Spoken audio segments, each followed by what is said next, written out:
जी, part F start करते हैं जी। Cash flow की तरफ हम अब मूव कर रहे हैं। रेशोज़ की अगर बात करें, ये 3 टॉपिक्स, फ्रेमवर्क, ईपीएस, बल्कि 4, फ्रेमवर्क, ईपीएस, एनपीओ और रेशोज़ मेरी तरफ से ख़त्म है, ठीक है। हाँ, रेशोज़ में मैंने अभी लिमिटेशंस पढ़ानी है मैंने याद आ गई नाल ही, तो वो अभी फ़िलहाल ये सवाल करते हैं, फिर कुछ स्टपनी के तौर पे वो है, जैसे को ब्रेक देता हूँ, बच्चे लेट होते हैं, मैं पढ़ा दूंगा फटाफट, ठीक है ना, ताकि ज़्यादा सवाल करने वाले ना हो। सियासत समझ रहे हो ना, गोली किधर गया, आ गया, गोली भी तो करानी है। अच्छा जी, ऐसा कर लें, अब आ जाए सवाल पे। हम कैश फ्लो पे आ चुके हैं। वॉल्यूम 2 के अंदर रेशोज़ तक मेरी सिर्फ लिमिटेशंस अब रहती हैं, और वॉल्यूम 2 में कैश फ्लो और आईएस सेट, ये 2 टॉपिक ये अभी फुल रहते हैं, रिवीजन वाले, ठीक है। तो कैश फ्लो का कोई सवाल रिसेंट टाइम में था नहीं, तो टर्म टेस्ट में मैंने एक सवाल आपको दिया था, कंप्रीहेंसिव क्वेश्चन था, जिसका मकसद यही था कि इनको करा दूंगा मैं आखिरी क्लास में, ठीक है। तो इसको शुरू करते हैं। जालिब इंडस्ट्रीज लिमिटेड, इसमें एक चीज़ थोड़ी सी आपके सिलेबस से देखा जाए तो बस सोच कर करने वाला काम था, ये कि बस सोच लो क्या होना है, बस जो समझ में आए वो करने वाला काम मैंने नहीं चेंज किया। ओवर द ईयर्स मैंने इसको कभी चेंज नहीं किया। मैं इसको अक्सर टेस्ट के अंदर देता होता हूँ, जिस दफ़ा टेस्ट में देने से रह जाऊँ उस दफ़ा इनको बच्चों को वैसे हैंड आउट देता हूँ, बुक में नहीं डाला हुआ, ठीक है। ये इसीलिए है कि टेस्ट में आ जाए, या फिर टेस्ट में कोई और पे सवाल बन जाए जिस दफ़ा में, तो ये पसंद ना आए, या ये पसंद तो मुझे बहुत है, फिर ये वैसे हैंड आउट में दे देता हूँ, ठीक है। ये ग्रेचुटी पेएबल का क्या करना है ये बता दूंगा, बाकी सवाल में कोई ऐसी जान थी नहीं। मेथड कौन सा मांगा गया है, हालांकि ये वाला मेथड बोलने की ज़रूरत भी नहीं है, अगर सवाल चुप भी हो तो हम यही मेथड लगाते हैं, इनडायरेक्ट मेथड, जिसमें हम प्रॉफिट के अंदर एडजस्टमेंट्स करते हैं, नॉन कैश आइटम्स की, फिर एडजस्टमेंट्स करते हैं वर्किंग कैपिटल आइटम्स की, और उसके बाद आगे तो फिर सब सेम ही होता है, ठीक है। तो इस टॉपिक की काफ़ी सिग्निफिकेंस है, इस दफ़ा काफ़ी इंपॉर्टेंट है मेरे हिसाब से, लॉन्ग क्वेश्चन इसमें से एक्सपेक्टेड है। तो ये और इससे अगला अब जो मैंने करवाना है आगे से, मैं भी बड़ा तेज़ हूँ, आप लोगों को उस्ताद हूँ। ईपीएस एनपीओ थोड़ा सा कम चांस वाले हैं ना, छोटे सवालों में आने के चांस ज़्यादा हैं, तो मैंने इसीलिए वो पहले रखे ताकि आप लोग अब इसको शौक से करना है, क्योंकि ये तो पर्चे में आने वाले दोनों टॉपिक्स हैं, ठीक है। चलें जी, तो शुरू करते हैं जी काम। इनडायरेक्ट मेथड है। इनडायरेक्ट मेथड के अंदर आपने सबसे पहले फॉर्मेट बनाना है, तो ये 2:15 क्लास का टाइम रखा था, तो मैं फिर ज़रा 2-4-5 मिनट पहले आके ये बना दिया है। प्रॉफिट बिफोर टैक्स सवाल पहले 2 बार पढ़ना है आपने, फिर ये फॉर्मेट बनाना है पर्चे में, आपने नहीं ऐसे बनाना, मैंने तो पढ़ा होता है सवाल पहले, मैं इसलिए क्लास में टाइम ज़रा बचा लेता हूँ कि चलो समझाने में वही टाइम ज़्यादा लगा दें। तो आपने 2 बार सवाल पढ़ा, फिर उसके बाद आपने फॉर्मेट बनाया। इनडायरेक्ट मेथड है तो profit before tax, adjustment for non cash, 5-6 लाइनें खाली, एडजस्टमेंट वर्किंग कैपिटल 5-6 लाइनें खाली, पहले सफ़े पे आपने सिर्फ ऑपरेटिंग एक्टिविटीज़ बनानी होती है, ठीक है। नीचे 2-3 लाइनें आप छोड़ते हैं, वैसे तो 2 ही आइटम्स आपके लेस होते आ रहे हैं अभी तक, इंटरेस्ट टैक्स, ठीक है। तो वो 2 लाइनों के बाद आखिरी लाइन में बस ऊपर छोड़ दिया करें, 2-3 सारी लाइनें खाली छोड़ दिया करें, आखिरी लाइन में जाकर लिखा करें ए, और पर्चे में इसके आगे आपने लिखना है क्या, cash flows from operating activities, कम से कम ये कर लेना, कैश फ्लो फ्रॉम ऑपरेशंस। मैं कहता हूँ चलो इसकी खैर है, वो यहाँ पर आता था ना कैश फ्लो फ्रॉम ऑपरेशंस, फिर लेस ये दोनों करके फिर cash flows from operating activities बनता है। बहरहाल वो ब्रेक ना भी लगाएं तो चलेगा, लगा दें तो बहुत अच्छी बात है, ठीक है। फिर इन्वेस्टिंग एक्टिविटीज़ 4-5 लाइनें खाली, फाइनेंसिंग एक्टिविटीज़ 4-5 लाइनें खाली, उसके बाद नेट कैश फ्लोज और plus opening is equal to closing. आपका दूसरा सफ़ा यहाँ पे खत्म होना चाहिए, तीसरे सफ़े पे आप वर्किंग शुरू करेंगे, ठीक है।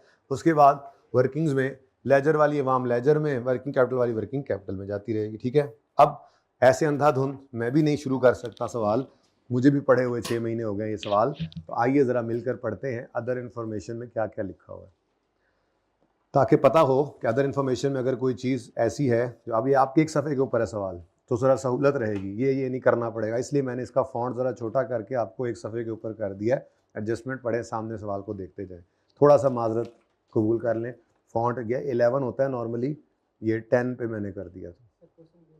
क्वेश्चन पेपर आपको सवेरे दिया था, तो वो किधर है, नहीं मिलेगा, दो यार इसको। अच्छा जी, during the year an amount of 42 million was transferred from CWIP to PPE, बहुत सिंपल स्ट्रेट फॉरवर्ड, कई बार पास पेपर में आ चुकी है एडजस्टमेंट और फिर भी आ सकती है, फिर भी आ सकती है, बड़ी इंपॉर्टेंट है।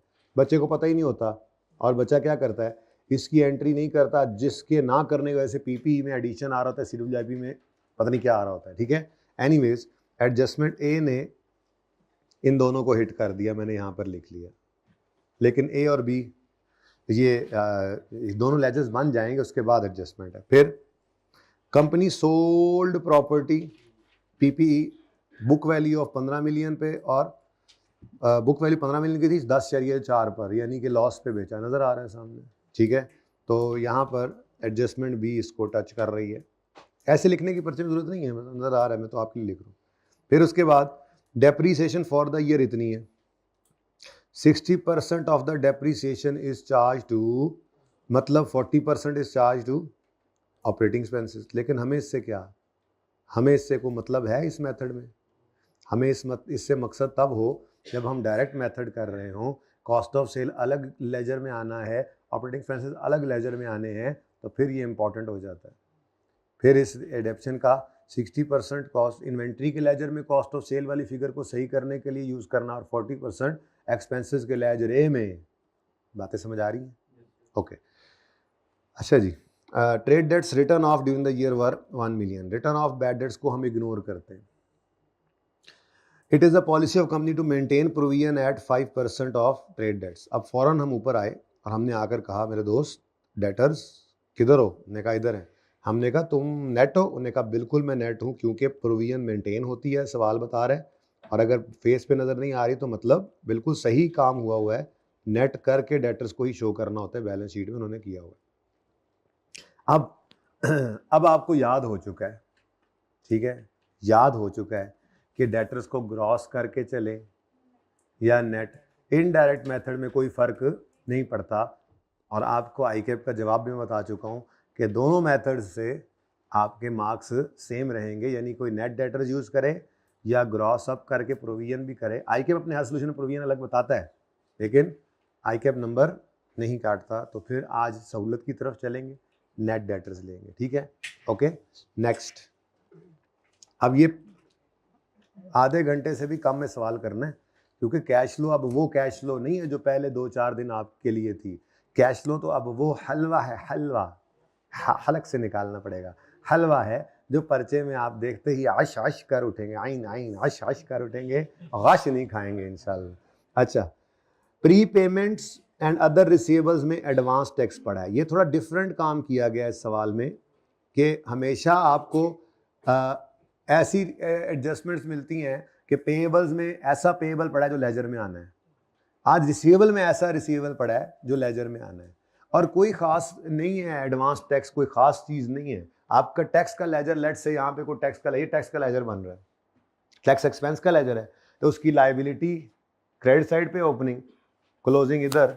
तो अगर एडवांस टैक्स है तो ये एसेट होता है, आप हुकूमत को एडवांस में टैक्स दे चुके होते हैं, तो वो भी इसी लेजर के अंदर आपने प्री पेमेंट, जैसे कोई एक्सपेंस लेते हो उसका पेबल प्रीपेड इसी में नहीं लेते, ऐसे ही यहाँ पर भी कर देना है, कोई रॉकेट साइंस नहीं है। लेकिन चूंकि किसी सवाल में गालिबन नहीं नजर आया, शायद एक में आया भी था, मे भी किसी एक सवाल में, संडे ट्रेडर में या टेक्सला में कहीं एक था, मुझे लगता है था, नहीं भी था तो अब देख लिया, ये एडवांस टैक्स तो आ सकता है, ठीक है। अच्छा जी, ओपनिंग क्लोजिंग दोनों दिए हुए हैं, टैक्स के लेजर में ले जाओगे, कोई मसला नहीं। प्रोविजन फॉर ग्रेचुटी, ये एक ऐसी चीज़ है जो आपने इससे पहले ज़िंदगी में कभी ना सुनी थी ना देखी थी, लेकिन टैक्स बच्चों ने पढ़ा होता है, वहाँ पे नाम सुना होता है, ठीक है। प्रोविजन का मतलब तो हमेशा से अंदाज़ा ही होता है। अब इसका कॉन्सेप्ट क्या है, ये सुन ले, ये सुन ले। ग्रेचुटी कहते हैं कि हम अपने एम्प्लॉय को कहते हैं, जब वो आता है हमारे पास, उसके साथ जब हम एग्रीमेंट करते हैं तो हम उसे कहते हैं कि देखो भाई, तुम दिल लगा के काम करो, हमें भी इसका एहसास है कि तुम इतनी मेहनत से जब काम करोगे, तो जब तुम इतने ओवर द ईयर्स हमें सर्विस दोगे, तो हम तुम्हें जाते हुए तुम्हारा ख्याल करेंगे, तुमने ज़िंदगी का एक हिस्सा में दिया। तो फिर एक पॉलिसी होती है, अपनी ही अपने हिसाब से ही होती है, कि लेट से हम कहते हैं कि जी हम जितने नंबर ऑफ ईयर्स अहमद हमारे पास काम करेगा, आ गया वो कि जितने अरसे हमारे पास, जितने साल काम करेगा, लेट से अहमद ने हमारे पास 15 साल जॉब की, जब वो छोड़कर जाने लगेगा, बैठ जा यार, बड़ी जगह साथ करके तुमने क्या चौंकड़ी मार के बैठना है जी। बैग ने भी फीस दी हुई है, नीचे तक लटका लो उसको, दो सवारियों किराया लगेगा। फाइन बैग चो लीजिए करो, बच्चा तो नहीं है, बैग तो है ना। सुनो जी, सुनो भाई, तो हमने कहा भाई अहमद, कोई भी एम्प्लॉय हमारे साथ जो काम करेगा, जब वो छोड़कर एक खास वैसे मुद्दत रखते हैं कि जी 2-3 साल के बाद एप्लीकेबल है, वट एवर, बहरहाल सादा रखते हैं बात को, क्योंकि यहाँ पे हमने ऐसा कुछ करना नहीं, हमने ग्रेचुटी की प्रोविजन बनानी नहीं, बनी हुई। बहरहाल कहा यह जाता है कि जिस दिन आप छोड़कर जाओगे तो जितने साल आपने काम किया वो number of years into let's say 1 lakh, ये आपको हम देंगे। अब एक बंदा 5 साल काम करके छोड़ के जाए, वो 5 लाख एंड पे लेके जाएगा। 10 साल काम करके जाए तो 10 लाख, कोई 25 साल हमें देकर जाए तो एंड पे ग्रेचुटी उसको मिलेगी 25 लाख। लेकिन अब ये एक अंदाज़ा ही लग सकता है आज खड़े होकर। अब आप कहोगे अगर अहमद ने 15 साल बाद छोड़ना है तो 15वें साल एक ही बार 15 लाख डाल दें, क्या ये मुनासिब होगा? ये मैचिंग कॉन्सेप्ट की वायलेशन हो जाएगी। सर्विसेज ने दी 15 साल, बिजनेस को फायदा मिला इससे 15 साल, और ग्रेचुटी एक्सपेंस डल जाए 15वें साल, ये तो मुनासिब नहीं है। तो यहाँ पे ज़रूरत महसूस होती है हमें, हम अंदाज़ा लगाकर एक्सपेंस को बुक करते जाएं, और अंदाजे की चेंज एंड पे जाके प्लस माइनस हो जाती है, कोई मसला नहीं। बात समझ आई? तो फिर एक अंदाज़ा लगाया जाता है, ये अंदाज़ा बिल्कुल एंड पे जाके चेंज हो तो फिर कोई मसला नहीं, जो साल गुजर गया। आपको पता है अंदाज़ा मतलब एस्टीमेट जो होता है उसका चेंज हो सकता है, तो वो चेंज जब होता है तब की तब देखी जाती है, तब आप उसको सेट कर लेते हैं। फिलहाल तो ये एक्सपेंस है जो पीएनएल में जाना है, अंदाज़ा लगाते हैं और हर साल एक एंट्री मारते हैं, expense debit provision for gratuity credit. अब आप FR2 में जाओगे तो आपको पता लगेगा, इसको ग्रेचुटी पेबल भी आपके लेवल पे कहा जा सकता है, लेकिन अंदर खाते बात क्या है, अगली तैयारी वैसे ही थोड़ी सी ज़हन में, पहले भी बताया, जिस लायबिलिटी की टाइमिंग या अमाउंट अनसर्टन हो, टाइमिंग या अमाउंट या दोनों अनसर्टन हो, उस लायबिलिटी को प्रोविजन कहा जाता है। बस नाम से पता लग जाए कि ये अंदाजे वाला, क्योंकि नहीं पता कि सारे एम्प्लॉयज़ हमारे, कोई 5 साल बाद छोड़ के जाए, कोई 10 साल, कोई 15 साल, किसने कब छोड़ के जाना है, किसको कितने पैसे देने हैं, इसका हमें अंदाजा नहीं होता। तो आज अंदाजे की बुनियाद पर एक एंट्री डाल देते हैं, ठीक है। अब होता क्या है, हम अंदाजे की बुनियाद पर एक एक्सपेंस बुक करते हैं। अब ये एक पेएबल का लेजर बन जाता है, ठीक है जी। Gratuity payable, provision for gratuity है ना, प्रोविजन फॉर ग्रेचुटी का मतलब क्या है, ग्रेचुटी पेएबल। आपके लिए क्या है ये, ग्रेचुटी पेएबल, ओके, ये क्या है, पेएबल। अब कह रहा है provision for gratuity made during the year, यानी ग्रेचुटी एक्सपेंस, चूंकि आपका वो लेवल नहीं था कि आपको ये पता हो, इसलिए निशानी के तौर पे आपको टेस्ट में ये असल सवाल में ये यूं नहीं लिखा हुआ, आपके लिए लिखा हुआ ग्रेचुटी एक्सपेंस की फिगर है, वैसे मैंने समझा दी, ठीक है। वो 15.5 था। अब मुझे बताओ, कोई भी एक्सपेंस का लेजर हो, कोई भी एक्सपेंस का लेजर हो, तो उसमें एक्सपेंस किस तरफ आता है? डेबिट साइड पे कुछ बच्चे बोले, अच्छा, समझ गए, ठीक है। तो अंदाजा है, तो कह रहे हैं जी एक्सपेंस कितना हमने बुक किया पीएनएल के अंदर, 15.5, साथ ही बोला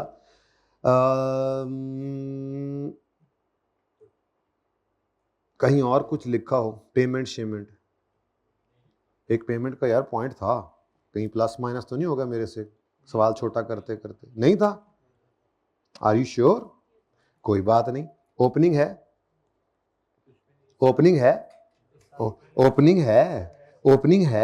27.5, क्लोजिंग है 38.6, तो अच्छी बात है ना, एक्सपेंस दे दिया, ओपनिंग क्लोजिंग आ गया, यहां पे क्या आएगा, कैश। अब आप कहोगे ये तो हमें पढ़ाया नहीं, कोई बात नहीं, आपको यही बताना था कि provision for gratuity, provision for doubtful debt,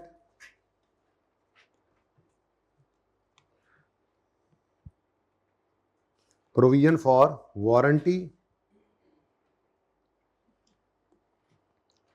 और बस यही है, 3 एक जैसे, ठीक है। बल्कि इनको आप कह सकते हैं कि ये इंटरेस्ट एक्सपेंस जैसे ऑपरेट करते हैं। क्या मतलब बिल्कुल जैसे इंटरेस्ट एक्सपेंस के अंदर होता था। चलो प्रोविजन फॉर डाउटफुल डेट तो फिर जरा डिफरेंट है, आपको उसका पता ही है, लेकिन बहरहाल इसमें भी ऐसा ही होता है, ओपनिंग प्रोविजन, एक्सपेंस, जो पीएनएल में जाता है। क्लोजिंग प्रोविजन, बस यहाँ पे कैश एक्सपेंस नहीं होता, यहाँ पे बैड डेट रिटर्न ऑफ आ सकता है, ये फर्क था थोड़ा सा। ऐसे ही इंटरेस्ट एक्सपेंस है, प्रोविजन फॉर वारंटी भी ऐसा ही होता है, प्रोविजन फॉर वारंटी भी ऐसा ही होता है। मैं बताना ये चाह रहा हूँ ब्रॉड डाउन, वारंटी का भी अंदाजा होता है, ये भी FAR 2 में जाकर पढ़ोगे आप इंशाल्लाह, लेकिन चलो थोड़ा सा ऐसी बात करूं कि इससे मिलती जुलती चीज आ जाए करे तो परेशान नहीं होना। प्रोविजन मतलब अंदाजा, चीज आज बेचते हैं 1 साल की वारंटी के साथ, अगर हम सेलर हैं क्या पता कितने सही होने आए, फिर जो सही होने आए कितने खराब हों। वारंटी दी हुई है तो मजबूरी है, हमारी लायबिलिटी होती है, तो उसका अंदाजा लगा के एक्सपेंस बुक करते हैं मैचिंग कॉन्सेप्ट की वजह से, चूंकि अनसर्टेन इसलिए प्रोविजन नाम रख दिया। और इन सबसे मिलता जुलता एक जो आपने किया हुआ है इंटरेस्ट एक्सपेंस, मिलता जुलता मतलब ट्रीटमेंट के हिसाब से, ओपनिंग पेएबल एक्सपेंस कोई भी हो सकता है, ओपनिंग पेएबल एक्सपेंस और क्लोजिंग और कैश। अब ये 4 चीजें हम पूरी करते हैं। अब क्या करते हैं जी, हम एक्सपेंस को ऐड बैक करते हैं, ऐसे ही करते हैं, बोलो, एक्सपेंस को ऐड करते हैं और इंटरेस्ट पेड को लेस। अगर वारंटी आ जाए, ग्रेच्युटी आ जाए, कोई भी इनमें से आ जाए, तो आपने क्या करना है, 100% सेम यही ट्रीटमेंट इनके साथ भी कर देना है। यानी इनका एक्सपेंस क्या हो जाएगा, ऐड बैक, और इनका कैश क्या हो जाएगा, लेस। इनका एक्सपेंस हो जाएगा ऐड बैक और कैश हो जाएगा लेस। वैसे मैंने कहा एहतियातन बता दूं, ऐसे ही कभी आ ही जाता है तो पता हो, बाकी कोई इतना मसला था नहीं, ये एडजस्टमेंट थोड़ी सी आउट ऑफ सिलेबस थी, छेड़ा नहीं। इसका कोई भी पेबल में नाम रख सकता था, पर मैंने कहा लेट इट बी, देखते हैं बच्चा क्या करता है, कुछ ऊपर आन पड़े तो जो समझ में आया वो करता है या नहीं करता। तो अहमद तुमने क्या किया था? नहीं, वो 17.5 मार्क्स तो तुम्हारे इसमें से आ गए हैं, मैंने कहा तुमने क्या किया था इसमें, देखना पड़ेगा। नॉन कैश यही है ना, एक्सपेंस नॉन कैश है। पर ये होता है ना, हमारे पास मुलाजमीन कई साल से हम कारोबार कर रहे हैं, तो हर साल एक्सपेंस भी बुक कर रहे हैं, और जो पुराने छोड़ के जाते जा रहे हैं उनको कैश भी देते जा रहे हैं। तो जो gratuity expense during the year हम बुक करते हैं वो अंदाजे की बुनियाद पे है, वो पेमेंट कैश फ्लो नहीं है, लेकिन जो एक्चुअल ग्रेच्युटी पे करते हैं वो है हमारा कैश फ्लो। ठीक है, चलें जी। तो ये पॉइंट एक समझाने वाला था, बाकी तो सवाल में मसला ही कोई नहीं है। अगला सवाल तो आपका फेवरेट, अच्छा सॉरी, डी पार्ट किसको हिट कर रहा था, ये सी किसको हिट कर रहा था, सी भी डेप्रिसिएशन थी, वो भी यहाँ पर ही जाना है। ठीक है, सी पीपी की बड़ी एडजस्टमेंट्स हैं। अच्छा, उसके बाद E part prepayment receivables advance tax में, तो प्री पेमेंट कहाँ है, ये ई लो। नेक्स्ट, असल में हम लोग एसेट्स को बाद में रखते हैं ना, आई थिंक, चलो खैर बैलेंस शीट इतनी बनाती नहीं थे, खैर कोई फर्क नहीं पड़ता। नेक्स्ट, जी का अपना ही हिसाब है। एच क्या है, डिक्लेयर किया इन्होंने final dividend for the year 15 जनवरी 16 पे। अब ऐसी बातों का आपको मसला ही कोई नहीं है, अब आपका काबू है, हालांकि आपके सिलेबस से आउट आगे की बात है, लेकिन ईपीएस की उस मजबूरी की वजह से, जिस मजबूरी को आपने अच्छा खासा इस दफा देख भी लिया, यानी कि जिस बच्चे ने ये पढ़ा हुआ तो उसके लिए ईपीएस का सवाल कुछ नहीं है, और जिसने ये पॉइंट नहीं पढ़ा तो उसके लिए ईपीएस का आसान सवाल था बज़ाहिर नजर आने वाला, वो मुश्किल बन जाता है। खैर एनीवेज, अब 15 में हम खड़े हैं, तो 16 में फाइनल डिविडेंड डिक्लेयर हुआ है 15 का। हाँ, तो 15 का डिविडेंड फाइनल 16 में डिक्लेयर होता है, 16 में ही पे होता है, इसकी पेमेंट नहीं है, इसका सिर्फ डिस्क्लोजर है। ठीक है, लेकिन उसमें कहता है comprising of 7.5% cash dividend, 12.5% bonus shares. ये दोनों हमारे लिए रेलेवेंट नहीं है, क्योंकि ये किस साल के हैं, ये 2015 का फाइनल है जो 2016 में आना है। लेकिन जो ब्रैकेट में उसने लिखा ना, ये जुल्म आपके साथ भी कभी हो सकता है, इस लिखने के तरीके को भी दिखाना था आपको, जो छोड़ा हुआ है रिसेंट सवालों में उसने, लेकिन लिखता आया है आई कैप, तो यूं भी हो सकता है। इस जुमले का मतलब ये होता है 15 जनवरी को कंपनी डिक्लेयर किया फाइनल फॉर द ईयर 15, जो कि 7.5% है कैश बोनस, और यही बात सारी 14 के लिए है, मतलब 14 का फाइनल है ये जो हमारे साल में आना था। ये मतलब है इस जुमले को, इस जुमले सिखाना था कि ये इस तरह से लिखा हो तो इसका क्या मतलब होता है। किसी पास पेपर में ऐसे लिखा हुआ नहीं था ना, ठीक है, तो इसलिए ये शरारत यहाँ पर की गई थी। छोटी छोटी शरारतें होती हैं जिनमें आपको, मतलब पैकेज हमेशा पूरा ही होता है, याद रखना। क्लास वर्क है, होमवर्क है, टेस्ट के अंदर चीज़ों को कवर किया जाता है सारियों को, कोई एमसीक्यू है, कोई थ्योरी है, ताकि कोई भी एंगल, अब जो चीज़ थ्योरेटिकली आपने किसी सवाल के अंदर अच्छे से की हुई है, मैंने थ्योरी में उसको नहीं टिक किया होगा, आप उसको देखोगे कि हर कोई ऐसी कोई बात है ही नहीं। हर चीज़ को कवर किया जाता है हर एंगल से, बाकी पे थोड़ा सा आपने भी हिम्मत मारनी होती है। तो बोनस शेयर्स कोई नहीं है, चलो शुक्र है। हमारे पास सिर्फ क्या है, एक हमारे पास डिविडेंड की एंट्री आनी है, वो भी कौन सा है, कैश डिविडेंड, जिसकी एंट्री क्या होगी, रिटेन्ड अर्निंग्स में डिविडेंड डेबिट और डिविडेंड पेएबल क्रेडिट। तो मेरे दोस्त का डिविडेंड पेएबल भी आ गया, मेरे बेस्ट फ्रेंड का इदरीस का डिविडेंड पेएबल भी आ गया। तो यहीं पे तुम्हें गोली करा दूंगा इसकी, ठीक है, ओके। ले जी, सवाल तो हो गया ख़त्म। अब मेरे ख्याल में तो धड़ाधड़ शुरू करें, लेकिन एक मसला अभी तक है, ये पॉइंट छोड़ गया हूँ जी।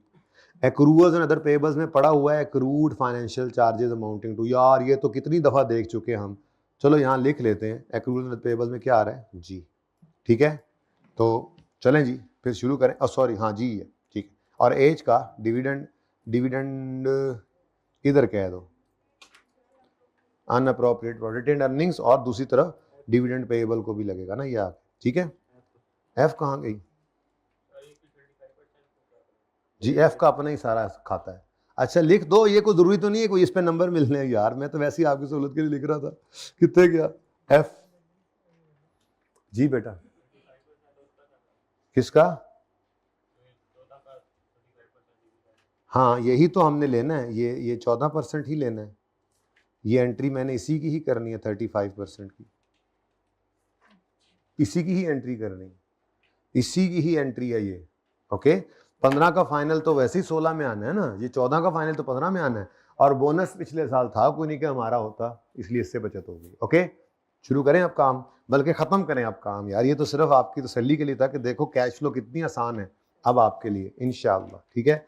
लो जी बताते जाओ जी। ओपनिंग, यार ये बड़ी मुसीबत है, छोटे छोटे पॉइंट्स वाला सवाल है। तो पीपीई आ रहा है, पीपीई के लिए थोड़ी सी हैं, नहीं हम इस तरतीब पे कभी नहीं चलते, हम तो शुरू कर देते हैं सवाल अल्लाह का नाम लेके, जो जहाँ का होता है वहीं पे ही रखते हैं, हम तो ये नहीं काम करते थे पहले दिन के अलावा, पहले दिन क्यों करें हम इस पे टाइम क्यों ज़ाया करें, हम तो पीपीई और कैपिटल वर्क इन प्रोग्रेस, बस मुझे ये थोड़ा सा मसला है, पीपीई के लिए जगह ज़्यादा चाहिए थी, चलो ठीक है थोड़ी जगह ज़्यादा ही लग रही है। पीपीई बोलो जल्दी से बोलो, ब्रॉड डाउन 100.60 आप रखो, carry down 4, CWIP brought down, carry down, स्पीडा मारो, जब बेटा आएगा ना वर्किंग कैपिटल वहां पे चले जाएंगे, फिर अभी क्या जरूरत है, ठीक है। नेक्स्ट स्टॉक इन ट्रेड, कोई एडजस्टमेंट ने इसको हिट नहीं मारी, अब इसका नंबर लो जाके वर्किंग कैपिटल में, तो 451 से 500 यहाँ पे आए हम, यहाँ पे हमने लिखा क्या है, इन्वेंट्रीज लिखा हुआ है, स्टॉक इन ट्रेड लिखा हुआ है, तो स्टॉक इन ट्रेड यहाँ पूरा लिखना है आपने। अब बताओ जी, ओपनिंग 451 माइनस 531.8 जी। अच्छा अब एक मिनट, ये पहले लिख लेते हैं 80.8 लिख के अब फिर अगली बात सोचेंगे, पर्चे की अब अप्रोच चल रही है ना, ठीक है, ये लिख लिया पहले, अब ध्यान से सोचो। ओपनिंग से क्लोजिंग आते हुए ये बढ़ा है, स्टॉक बढ़ा, एसेट बढ़ा, तो डेबिट, कैश फ्लो में इसका इंपैक्ट क्रेडिट, ऐसे करेंगे पर्चे, और अगर पॉजिटिव ही आएगा तो छोड़ देंगे, माइनस नहीं लगाएंगे, सही है, तेजी से तभी काम। ट्रेड डेट्स, हाँ भाई दोनों तरीके सिखाए हुए हैं। इनडायरेक्ट मेथड में आप चाहो तो नेट डेटर्स को वर्किंग कैपिटल में ले जाओ, प्रोविजन को भी इग्नोर करो, बैड डेट को तो वैसे ही इग्नोर करना है, चाहो तो ग्रॉस डेटर्स को वर्किंग कैपिटल में ले जाओ और प्रोविजन को नॉन कैश के अंदर एडजस्ट करो। अब आज मैंने आपको बताया है, मैंने बाकायदा पूछा है, क्या उन्होंने कहा दोनों ट्रीटमेंट का बराबर मार्क्स मिलता है, हम नहीं काटते, तो फिर इनडायरेक्ट मेथड में क्या मजबूरी है, हम इसको नेट को ही ले लेते हैं। कौन सी क्लास पढ़ने आए हो तुम, आ जाओ, ये टाइम है R1 के आने में, इतना भी कोई सोता है यार जितना तुम सो रहे थे। वैसे हमने किया कराया कुछ नहीं, सारा दिन हमें भाई वेस्ट ही किया बच्चों का टाइम, पूछ लो साथ वाले से, साथ वाला खुद लेट आया था। बस ये अपनी अपनी वो आती है, पहुंच की बात होती है, आप पहुंचे हो आदमी हो ये। अच्छा सुनो भाई, मैं क्या कह रहा हूं, ट्रेड डेट्स नेट ही ले लें या ग्रॉस अप करके फिर लें। अब जब पता लग गया है कि मार्क्स आपके नहीं कटने, सीख दोनों तरीके लिए हैं ताकि MCQ में भी मारना पड़े, तो आप क्या कर लें, नेट यूज करें। और अगर यही डायरेक्ट मेथड हो फिर नहीं ये हो सकता, क्योंकि डायरेक्ट मेथड में डेटर का क्या बनता है, लेजर, और लेजर कभी भी नेट पे नहीं बनता, वो ग्रॉस पे बनता है, प्रोविजन अलग होती है। आप कहोगे ये कैसी बातें कर रहा है, ऐसी बात नहीं कर रहा मैं, ये सारी बातें आपको बताई हुई हैं मैंने, ठीक है। अभी मैं आपको ये अब जनाब हमारा सिर्फ 2 चैप्टर रह गए हैं वॉल्यूम 2 के, हमने सारा रिवाइज कर लिया है। आपने हमें लिया इजी, खान साहब, जुनैद खान साहब, हाँ आपने हमें लिया था इजी, हमने तो सरप्राइज दे दिया आपको। ये देखो जी, ये देखो, ये इस मेथड में हम बैड डेट को इग्नोर नहीं करेंगे, उसकी डबल एंट्री करनी है, प्रोविजन डेबिट डेटर क्रेडिट, और प्रोविजन और डेटर ग्रॉस डेटर का लेजर लाजमी बनाएंगे, यानी प्रोविजन को भी इग्नोर नहीं कर सकते। जबकि यहां पे क्या था, इधर क्या था, इस मेथड में बैड डेट रिटर्न ऑफ को इग्नोर करना है, और प्रोविजन के लिए 2 ट्रीटमेंट्स हैं अल्टरनेटिव, या नेट डेटर्स यूज कर लें, वर्किंग कैपिटल में इग्नोर करें प्रोविजन, सवाल किया था, ठीक है, ये सवाल बनाया था, ये सब कुछ किया हुआ है, या फिर ग्रॉस डेटर्स को यूज करें और प्रोविजन को अलग ट्रीट करें।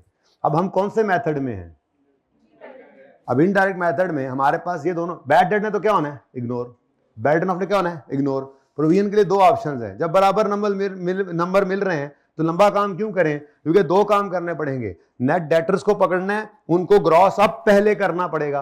अब ये आखिरी क्लास की बात होती है बेटा, मैं ड्यूरिंग सेशन नहीं, मैंने दोनों काम सिखाने थे, और ज्यादा सिखाना था वही दूसरे वाला जो पक्का कराना था, क्योंकि आसान में कह देता पहले दिन क्या था, नंबर नहीं कटते, तो खेस सीखना सी तुसी, आपने कहा था छोड़ो यार दिमाग पे जोर न डालो, काम को फायदा तो है कोई नहीं, तो डरा धमका के कुछ करके, अब आखिरी दिन है, अब जाते हुए बता रहा हूं, डायरेक्ट मेथड में ये नहीं कर सकते, उसमें प्रोविजन लाजमी है क्योंकि डायरेक्ट डेटर का लेजर बनना है, लेकिन इनडायरेक्ट के अंदर जो सहूलत है मिल रही है तो वो ले लो। आईकेएफ की किताब के अंदर और हमारी किताब के अंदर भी, जब थ्योरी पे आऊंगा ना, जो इस चैप्टर की 2-4 पॉइंट्स मैंने लिखे भी हुए हैं आपके रिवीजन प्लान में, के पढ़ लेना, उनमें एक ये भी ट्रीटमेंट है प्रोविजन फॉर डाउटफुल डेट का, लिखा हुआ है आईकेएफ ने कि दोनों ऑप्शंस मौजूद हैं, जब दोनों मौजूद हैं, अल्टरनेटिव हैं, तो नंबर भी दोनों का मिलेगा। लेकिन अब हम क्या करेंगे, हम आज आखिरी क्लास में हैं, हम उस्ताद गोली कराएगा, गोला, ठीक है। लो भाई ये देखो भाई, बैड डेट को तो क्या करना था मेरे बच्चों, रिटर्न ऑफ को तो वैसे ही क्या करना था, इग्नोर, और प्रोविजन इनडायरेक्ट मेथड है तो कोई मजबूरी नहीं है, इसको भी क्या कर दें, इग्नोर, और उठा लें सवाल में से नेट डेटर। अब ये आखिरी दिन की बातें होती हैं, अब आपको ये सहूलत मैं दे सकता हूं, क्योंकि आपने थोड़ी देर पहले देखा है, आपका एक एमसीक्यू सिर्फ इसी वजह से हुआ है कि आपको प्रोविजन का चेंज करना आता था, फिर रिसेंट टाइम में अगर वो ना सिखाई होती तो 1 नंबर गया था ना, तो फिर 1 नंबर भी कीमती है बेटा, अब वो सीख लिया, जमाना गुजर गया सीखने का, उसका फायदा उठाना है, तो आप थोड़ा अक्ल के साथ, तो डेटर्स नाम क्या है, डेटर से ट्रेड डेट से क्या है, ट्रेड डेट्स, वही नाम लिखा करो, ट्रेड डेट्स, इधर देखना जरा, क्लियर लिख दो बस, यहां पे क्या है, ये नेट, और वही बैलेंस शीट वाले उठाओ, तो बैलेंस शीट में ओपनिंग कितने, क्लोजिंग,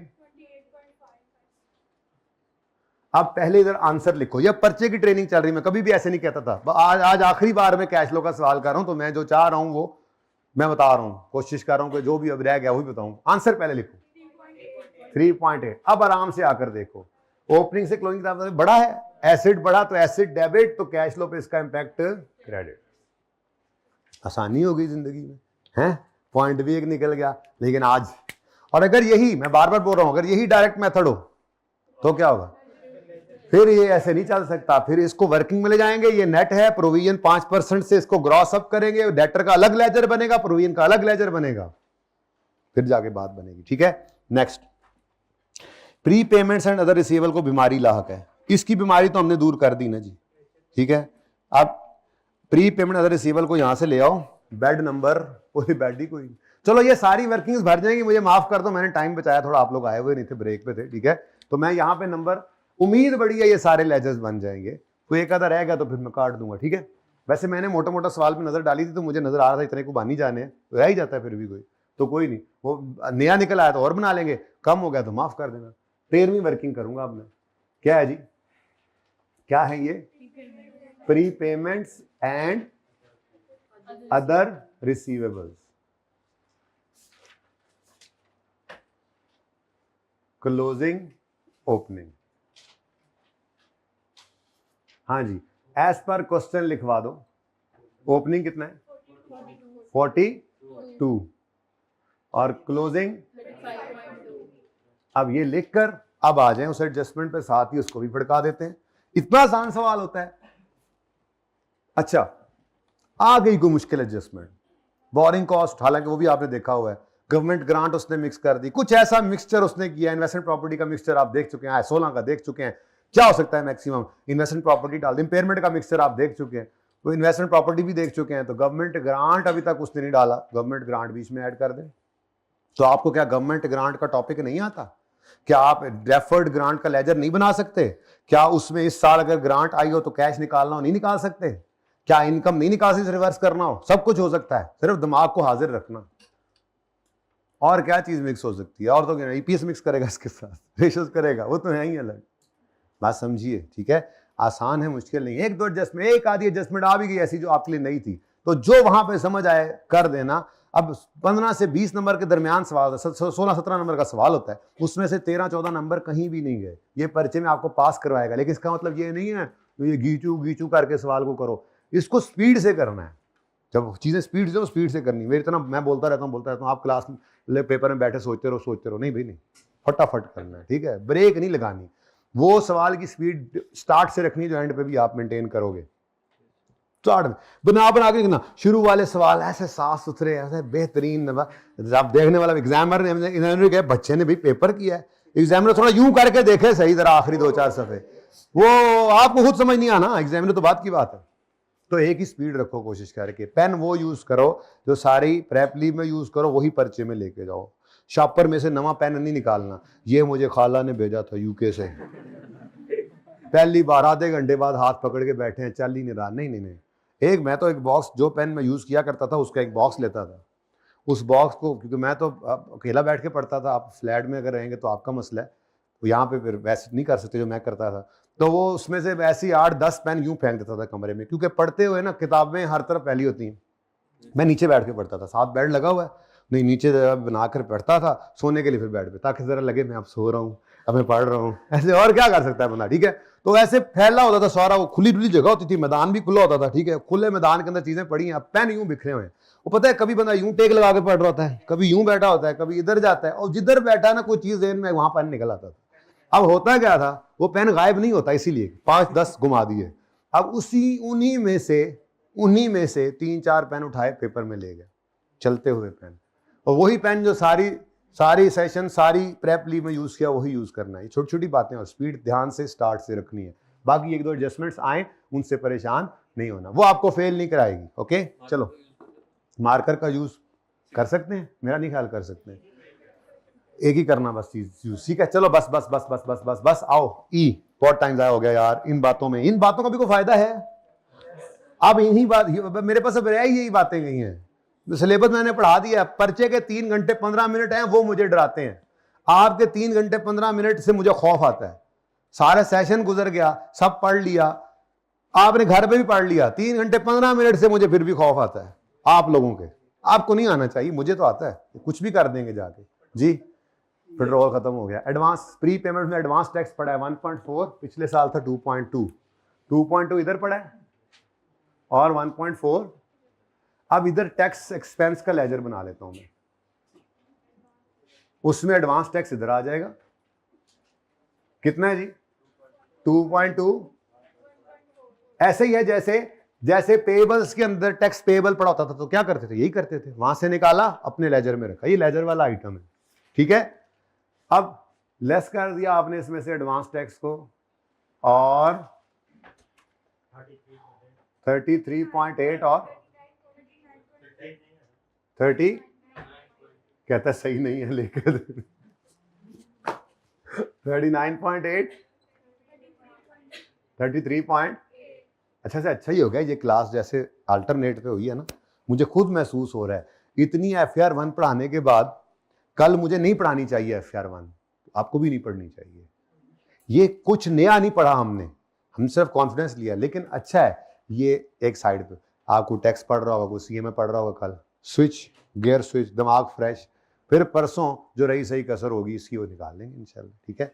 लेकिन अभी बड़ा टाइम पड़ा, तो इस बात को के सम अप अभी 2 घंटे 10 मिनट अभी आपकी क्लास रहती है, ठीक है। ऐसे गुजरना है, आपको पता ही नहीं चलना।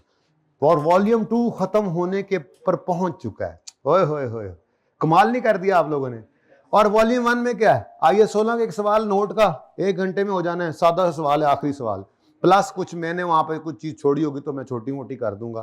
फिर गवर्नमेंट ग्रांट का सवाल है ही कोई नहीं, कोई उठाऊंगा, कोई टर्म टेस्ट से निकालूंगा, कहीं से तो ढूंढूंगा, मुझे लग रहा है कि शायद वो भी आ जाए।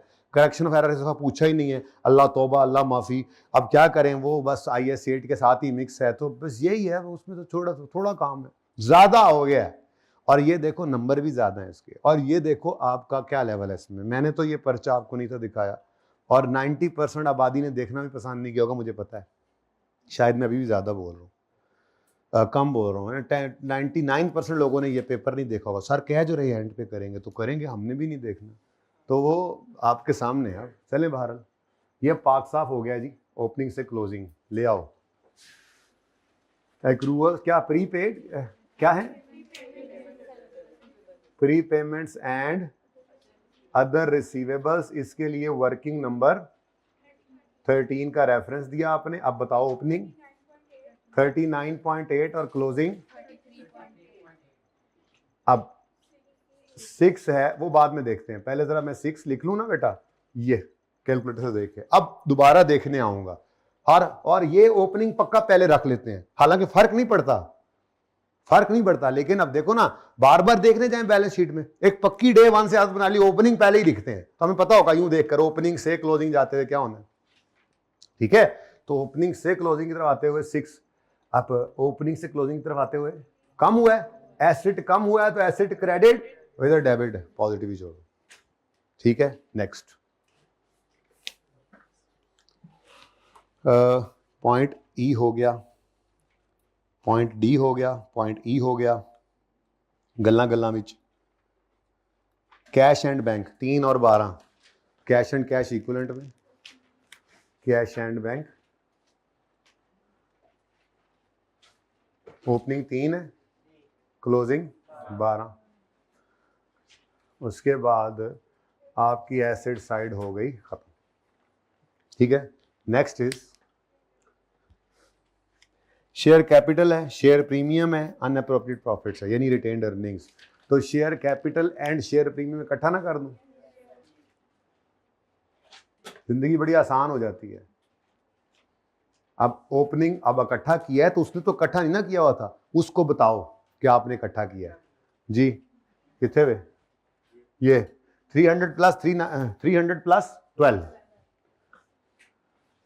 300 प्लस 12 ऐसे शो करना है 312, क्योंकि 312 कहीं सवाल में गिवन नहीं है बच्चों, 312 आपने बताना है कहां पे आपने क्या किया है जी। नेक्स्ट इजाजत है इसकी, 396 प्लस 45, पहले मैं लिख लूँ जी 4, ओके। नेक्स्ट 2 उड़ गए, अनअप्रोप्रिएट प्रॉफिट्स यानी रिटेन्ड अर्निंग्स, इसमें एडजस्टमेंट ने पढ़ना है, लेकिन ठीक है, ओपनिंग क्लोजिंग तो लिखे, बाद में कर लेंगे एडजस्टमेंट, ठीक है। तो retained earnings opening 163, closing 142.6। Next यार रिवैल्यूएशन नहीं थी सवाल में, ओ कोई बात नहीं, खैर है, आपने बड़े सवाल किए रिवैल्यूएशन वाले हैं, कोई नई चीज नहीं है, वो भी आ सकती। तो आइए 16 मिक्स हो सकता है, 40 हो सकता है, 23 हो सकता है, ये 3 तो आपने देख लिए थे, 20 हो सकता है। ज़हनी तौर पे तैयार रहो, मैं मॉक में कोशिश करूंगा ऐसी कोई एडजस्टमेंट हो ताकि वो भी निकल आए। उसके बाद क्या 36 हो सकता है, वो आप देख चुके हैं। फिर IS 8 अलग टॉपिक है, फिर कैश फ्लो, खुद ये कैश फ्लो है, फिर इसके बाद EPS है, रेशियोज हैं, तो यही मिक्सचर हो सकता है इसमें, और क्या है। तो इंशाल्लाह ये आपको सुकून देगा पर्चे में, लेकिन प्लीज टाइम, बस पूरे महीने में कोई सवाल ऐसा ना हो जो मार्क्स इंटू 1.8 किए बगैर आपने किया हो, और सोल्यूशन देखे बगैर ना किया हो, हैं पता नहीं क्या बोला है मैंने। एनीवेज आगे बढ़ो, चुप चुप, आगे बढ़ो जी। आगे क्या, ग्रेच्युटी पेएबल का क्या बनेगा, लेजर।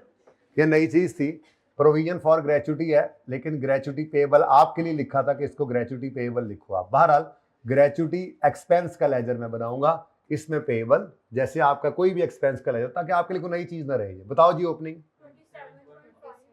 क्लोजिंग। अब ये एक ऐसी चीज है जो आउट ऑफ सिलेबस थी, तो 18 नंबर का सवाल है, काट दो 2 नंबर विच, क्या हो जाएगा? अव्वल तो नहीं कटने 2 नंबर, कोशिश करने वाले कोशिश करनी है, उन्होंने किसी और पेएबल के इसको भी रखना है, और उन्होंने कुछ तो करना ही है, वो कभी कभी वो सही भी हो जाता है। ऐसी कोई बिल्कुल ऊटपटांग चीज भी आ जाए, अव्वल तो ऐसी होगी नहीं, किसी आएगा के पर्चे में ये नहीं आया, क्योंकि ये आपको पता ही है FAR 2 में जाके लगता है, लेकिन चलो वो कह सकता है टैक्स बच्चे ने पढ़ाई होगा।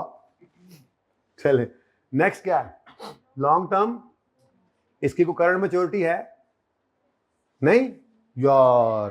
है, यस यस यस, मुफ्त के नंबर, ये मुफ्त के नंबर होते हैं, ठीक है। ये इकट्ठा करो इनको, इकट्ठा करो इनको, 100 + 20, 80 + 88, कोई इशू? 100 + 20 इज इक्वल टू, अब मुझे पता है आपको 120 वैसे भी नजर आ रहा है भाई, एग्जामिनर को नहीं नजर आ रहा, बताओ उसको। 80 + 18 98। नेक्स्ट, इतना आसान सवाल, ट्रेड क्रेडिटर्स, कोई एडजस्टमेंट नहीं है, मुफ्ता लगाओ, मुफ्ता। ट्रेड क्रेडिटर्स, ट्रेड क्रेडिटर्स जी, ओपनिंग बताइएगा। 15 पॉइंट, अच्छा 16.4, जीरो जरूर बोलना है, माइनस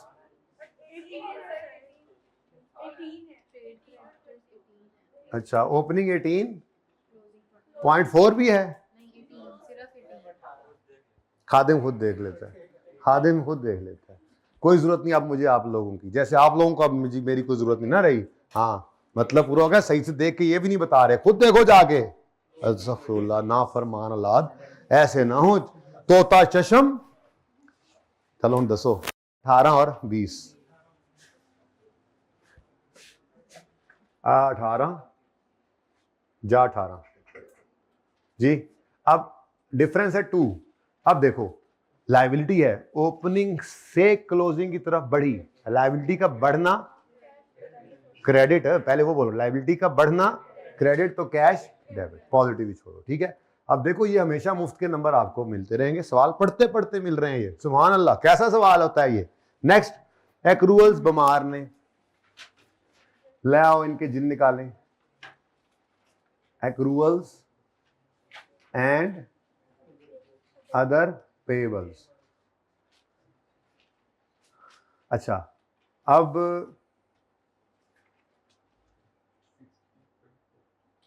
एज पर क्यू आ गया 16.4, आ गया, तू आ गया जवान होकर, 16.2 जी।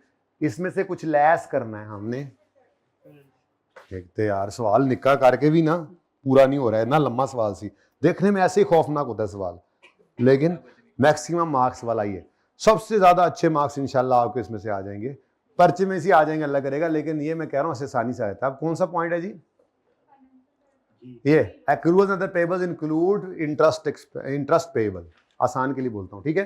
फाइनेंस, एक्रूड, फाइनेंशियल चार्ज, क्या है, इंटरेस्ट पेएबल है, अपना मर्जी वाला लफ्ज लिखो, वर्किंग है आपकी, इंटरेस्ट पेएबल कितना है जी ओपनिंग में, ये अब ओपनिंग है, इधर देखो, ये ओपनिंग है, ये ओपनिंग है, ये 14 वाला 6 ओपनिंग, और ये 15 का है, ये सारी कहानी 15 की चल रही है, ब्रैकेट का मतलब पिछले साल के लिए यही चीज, ठीक है। तो ओपनिंग यहाँ पे ओपन कर लेते हैं, इंटरेस्ट एक्सपेंस का लेजर ओपन करेंगे, जिसमें इंटरेस्ट पेएबल, एक्सपेंस का लेजर ओपन करते हैं। अब तो ये पता है ना एक्रूअल का लेजर होता है, लेकिन मैं एक्सपेंस लिखता हूं ताकि आसानी रहे कैश और एक्सपेंस को सही तरफ लिखने की। वर्किंग हमारी जो मर्जी लिखते रहे, हमारी मर्जी, उसको तो वहां फिगर सही चाहिए, और सही है ना, तो हमने अपनी सहूलत के हिसाब से इनको रखा हुआ जी। 6 5 कटो फिर इतों इनू 6 5, इससे कई मुश्किल सवाल आपने किए एडजस्टमेंट वाइज देखा जाए, लेकिन ये बड़ा कंप्रिहेंसिव था, तो बचा भी कोई नहीं था सवाल, कोई काम का सवाल तो छोड़ा नहीं था हमने, क्योंकि मुझे तो डर पड़ा हुआ था कैश फ्लो का, मैं करा सारे सवाल ही हो गए इत्तेफाक से, तो एक टेस्ट में सवाल गलत हो गया था, वो खुद कर लेना बस, ओपनिंग क्लोजिंग सही करके, उसमें कोई जान नहीं थी, उसमें सिर्फ एक पॉइंट था, भी सुन लो, उसमें वर्क इन प्रोसेस इन्वेंट्री को वाले पॉइंट को इग्नोर किया गया था, तो सही किया गया था ना। वर्क इन प्रोसेस क्या हमारी इन्वेंट्री नहीं होती? वर्क इन प्रोसेस का मतलब होता है हम मटेरियल लेबर ओवरहेड लगा चुके हैं, अभी चीज फिनिश गुड्स में नहीं कन्वर्ट हुई, तो पड़ी तो अभी इन्वेंट्री में ही है ना, तो जैसे ये इन्वेंट्री वैसे ही वही जो पड़ा है वो पड़ा रहने दें, हमने उसको नहीं छेड़ना था। एनीवेज उसके अलावा इस सवाल में कोई चीज़ नहीं थी, ठीक है। ओपनिंग क्लोजिंग मेरे को पुट्ठा माजरत, ठीक है। मैंने अपनी तरफ से तो फनकारी लगाई ना कि चलो जरा बच्चों को चेंज करके दिखाऊं, लेकिन वो फिर बोलो 10.4। लो जी, अब 10.4 है क्या चीज? एक्रूअल्स, वर्किंग नंबर 14 है, 14 है। अब बताओ जी, ओपनिंग, क्लोजिंग, अब इन दोनों का डिफरेंस कितना है? 0.8 डिफरेंस है ना जी। अब देखो पेएबल बढ़ा है, इसका बढ़ना क्रेडिट, तो दूसरा इंपैक्ट कैश फ्लो पर डेबिट यानी पॉजिटिव। नेक्स्ट ये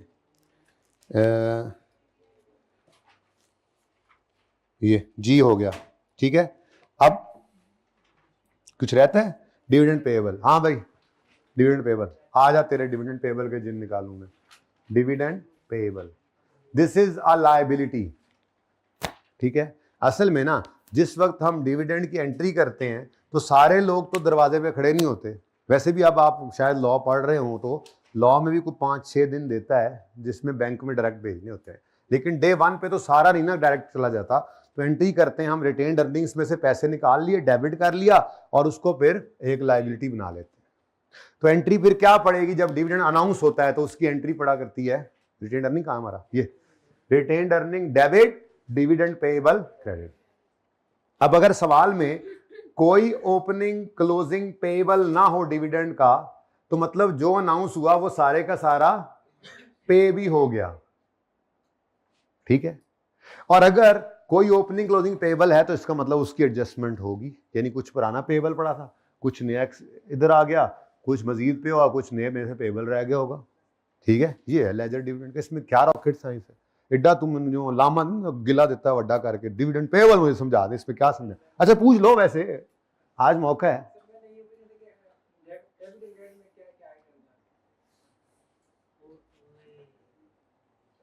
एंट्री बस याद कर लो ना अपनी पुरानी, जो कि याद है तुम्हें, डिविडेंड डेबिट, डिविडेंड पेएबल, तो वो डिविडेंड रिटेन्ड अर्निंग वाला क्रेडिट साइड पे आता है। चलें बहरहाल हमारा तो ओपनिंग क्लोजिंग आ रहा है कितना?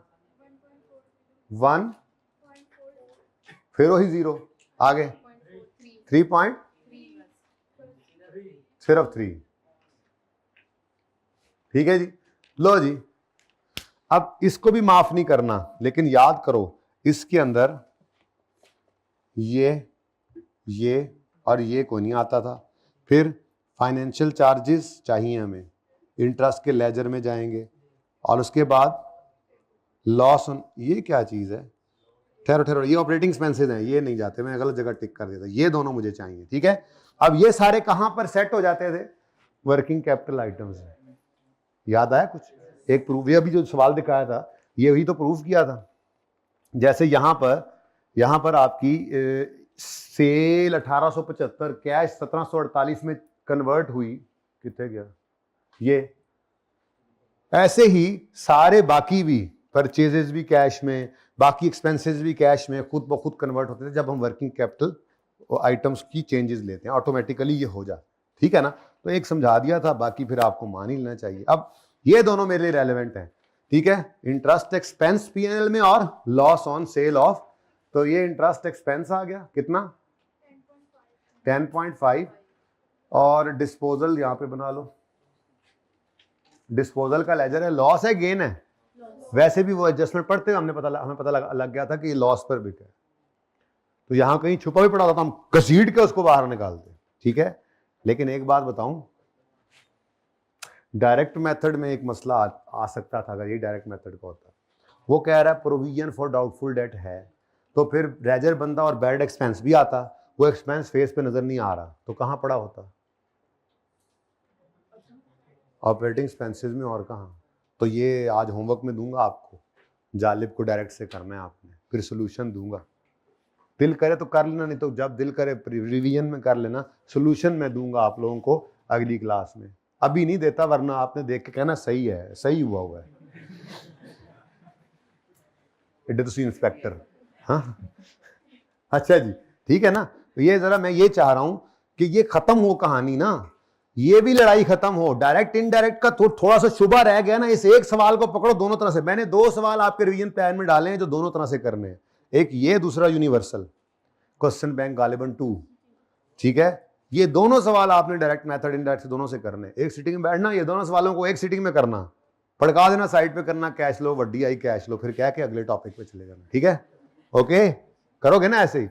फिर पर्चे में थे कहना वड्डा आया ही क्या होता, फिर वड्डा आया FAR 1, नहीं नहीं नहीं, बाकी अल्लाह से मांगते रहे, अल्लाह मैं तो वैसे मैं बड़ा नहीं दिखा रहा, लेकिन ऐसे थोड़ा कॉन्फिडेंस तो रखना है ना, ये पेपर है, ये FAR 1 हो जाएगा इंशाल्लाह पास। बस सोच लो आप पास हो, इतनी सी बात बता रहा हूं, क्योंकि फेल होने की कोई वजह इस वक्त तक मेरे सामने नहीं है, इस वक्त तक नहीं है। अब आपको अपनी अपनी वजह पता हो सकती है किसकी विटामिन प्रोटीन की कमजोरी है, किस किस हिस्से में है, ठीक है। चलें खैर वापस आए। डिस्पोजल लॉस है, loss on disposal, PNL debit होता है लॉस में, और डिस्पोजल का अकाउंट क्रेडिट होता है। कितना है लॉस? वैसे शायद नजर भी आ रहा था उस एडजस्टमेंट में 4.6 ही था। अच्छा, उसके बाद इसने कहां जाना है जी? इसने कहीं नहीं जाना। इसने कहां जाना है जी? प्रॉफिट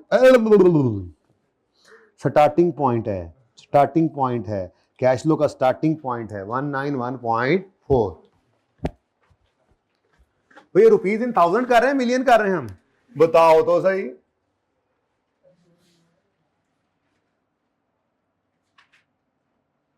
ओके जी, कितना? 191.4 टेलीफोन।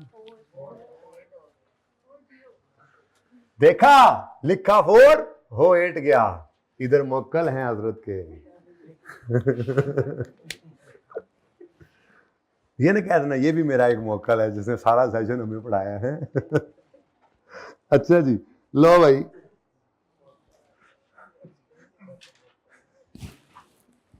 यार बड़े बड़े मजे किया, टाइम नहीं है यार, क्या करें, कभी सुनाऊं, बंदा गपशप करे हैं नहीं हो, एक बात ऐसी बनी है, पता नहीं है वो हकीकत ये क्या, लेकिन तो लतीफ़ा ही समझ लो कि एक जमात ऐसे ही गई तो सिंध के दूर दराज इलाके में, तो वहाँ पे अमीर साहब सारे जमात थक के पहुंची, अमीर साहब ने कहा बहुत थकावट हो गई है, 2 बंदों की ना खिदमत लगा दी, ये आप खाने का इंतज़ाम करें। तो एक साथी बोला, अब वो कहीं सिंध के कहीं दूर दराज इलाके में, तो एक साथी बोला दिल कर रहा है कराची की फलां दुकान की बिरयानी हो। खैर थोड़ी देर बाद खाना लगा तो बिरयानी वही वाली, अमीर साहब ना समझ गया भी खिदमत वालों में ना कोई ऐसे होगा कोई हजरत का मोक्कल, उनको ले गए साइड पे, कहने लगे देखो बात ये है कि साथी जो है ना वो परेशान हो जाएंगे, तो आपने बताना नहीं है, ठीक है ना, ये जो आपने किया है। मैं कहने लगा अमीर साहब असल में ना मतलब आप akeले ही हैं इंसान, तो परेशान आप ना होइएगा, हम तो सारे ही दूसरे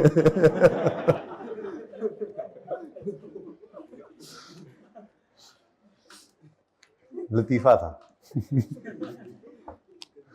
सब तुसी ना परेशान होना, तुसी कल्ले ही हो वो फिर मेरे ख्याल चो घर भी आके उन्हें साह नहीं लिया होना बेचारे ने उन्हें कहना कितने फंस गए। अच्छा जी, जस्ट जोकिंग, मैंने कहा बहुत पढ़ा लिया आप लोगों को, ठीक है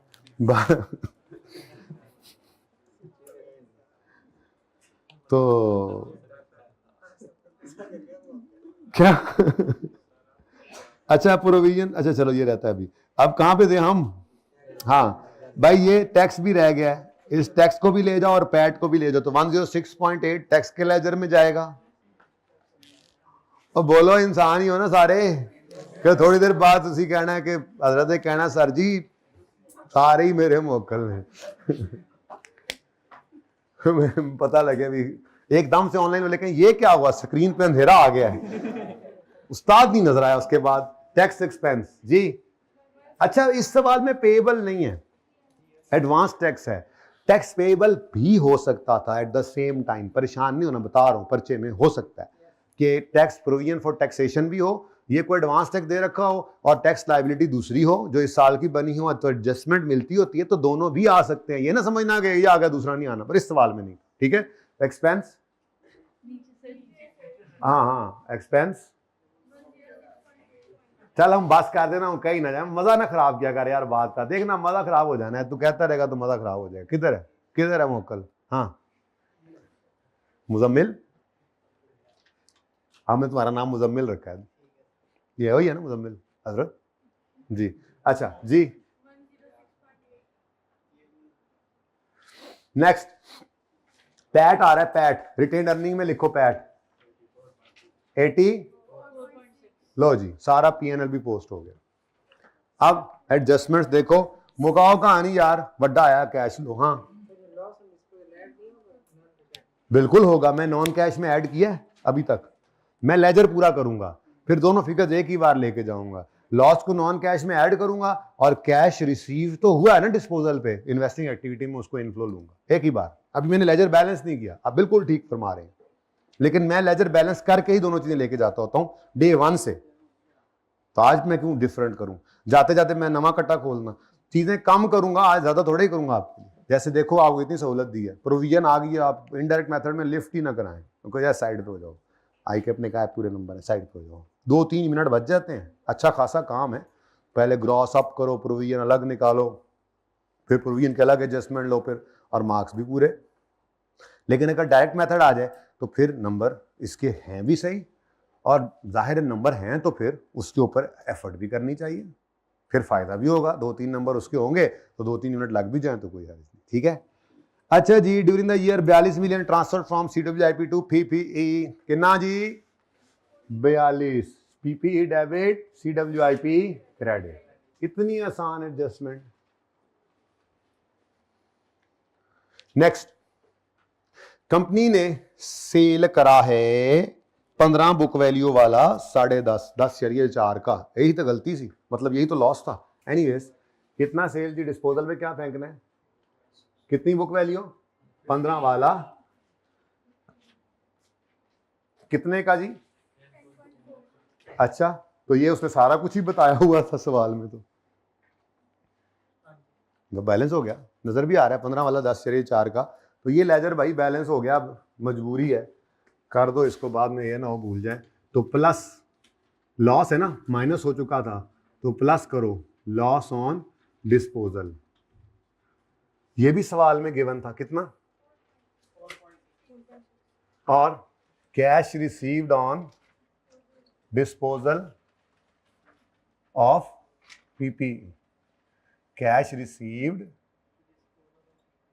ऑन डिस्पोजल, आपने ऐसे नहीं करना, ऑफ PPE कितना, ये भी सवाल में गिवन था 10.4, इनफ्लो आउटफ्लो पॉजिटिव।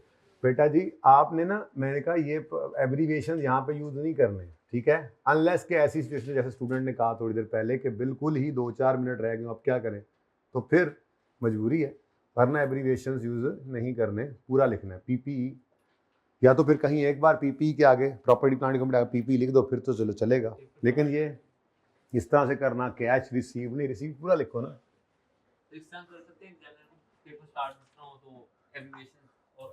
नहीं बिल्कुल नहीं करेंगे, पागल है, इतना टाइम जाया करें, जहाँ जरूरत देखेंगे महसूस हो रही है वहां पे उसी वक्त लिख देना, फिर कोई मसला नहीं, ओके। जहाँ पे ना करो बार बार लिखना पड़ेगा, नॉर्मली जैसे कमेंटिंग के अंदर आपको लिखना पड़ रहा होता है, ROCE लिख दो एक बार, फिर यूज करी जाओ, ROE जब बार बार आ रहा हो, GP लिख दो ब्रैकेट में, फिर चलाओ, जिसने खुद कर दियो, जिसने खुद GP लिखा हो GP को, तो फिर वही यूज करो, मौज मारो, वेव स्किल करो। नेक्स्ट जी, हो गया, यहां से काम हो गया सारा, ठीक है। अच्छा अब नेक्स्ट, अच्छा जी लो जी ये भी हो गया, डेप्रिसिएशन 27 शरिया 7 की है, और इस सारी लाइन की मुझे कोई जरूरत नहीं है अपने इनडायरेक्ट मेथड में, डायरेक्ट मेथड में इसकी जरूरत होती, क्योंकि ये नहीं कह रहा कि 60%, जैसे आपके संडे वाले सवाल में, टैक्स वाले में किसी में एक मसला था डायरेक्ट वाले में, उसने बोला था डेप्रिसिएशन इतनी है जिसमें से इतनी सेलिंग है इतनी एडमिन है, हमने कहा था हमारा तो एक्सपेंसेस में इकट्ठा ही है, तो हमने उसको अलग किया ही नहीं था। लेकिन ये बहुत खतरनाक बात है, अगर डायरेक्ट मेथड आप जैसे घर पे कर रहे होंगे तो कुछ कॉस्ट ऑफ सेल में जाना है और कुछ ऑपरेटिंग, इन्वेंट्री का लेजर अलग बनता है, एक्सपेंसेस का लेजर अलग बनता है, इन्वेंट्री में कॉस्ट ऑफ सेल आता है, एक्सपेंसेस में ऑपरेटिंग एक्सपेंसेस आते हैं, तो फिर आपको इन दोनों हिस्सों को नॉन कैश के एडजस्ट करना था। लेकिन यहाँ तो जिंदगी आसान है, ये मुश्किल मेथड आपको आसान लगने लग गया था, इतनी प्रैक्टिस आपने की थी। तो दो काम करते हैं, दो काम, सॉरी मैं भूल गया। पहले अब ये कौन सा मेथड, अब आपको साथ ही मैंने ना डायरेक्ट मेथड की तैयारी करानी है होमवर्क वाले की। मेरे वाले मेथड में, इनडायरेक्ट मेथड में, अच्छा पिछली बार यानी पिछली से पिछली बार मैंने यही वाला सवाल डायरेक्ट मेथड से दिया था, क्योंकि एक्सपेक्टेशन थी कि डायरेक्ट मेथड से आएगा, आया भी था ये डॉल्फिन वाला सवाल जो आया होगा। एक्सपेक्टेशन होती है, बंदा तुक्के लगाता है ना, कभी कभी लग भी जाते हैं, ठीक है। अब वही सवाल इस दफा मेरा दिल था ऐसे कर लिया, लेकिन अभी मैं समझ नहीं आ पा रही मुझे कि कौन सा मेथड होगा, मतलब दोनों हो सकते हैं, इसलिए ये सवाल दूसरी तरह भी करो। तो अब मैं दोनों तरह तैयार करा रहा हूं। क्या, पहली बात, मेरा मेथड है तो मैं यहां पर पहले लिखूंगा डेप्शन एक्सपेंस कितना 27 कोई इंपेयरमेंट है तो यहां लिखूंगा, कोई डेप्शन है तो यहां लिखूंगा, बात समझ आ रही है। पहले लिखूंगा लेजर में, फिर यहां रिवर्स करूंगा। और आप घर पे जब कर रहे होगे तो आप कहोगे डेप्रिसिएशन है तो लेजर में तो लिखोगे, लेकिन चूंकि यहां पर प्रॉफिट से शुरू नहीं किया इसलिए यहां पे एडजस्टमेंट नहीं है, बल्कि आपके एक्सपेंसेस दो जगह पड़े होंगे, कॉस्ट ऑफ सेल और एक्सपेंसेस, वहां पे जाके उसको सही करना पड़ेगा। कर लोगे उम्मीद है इंशाल्लाह।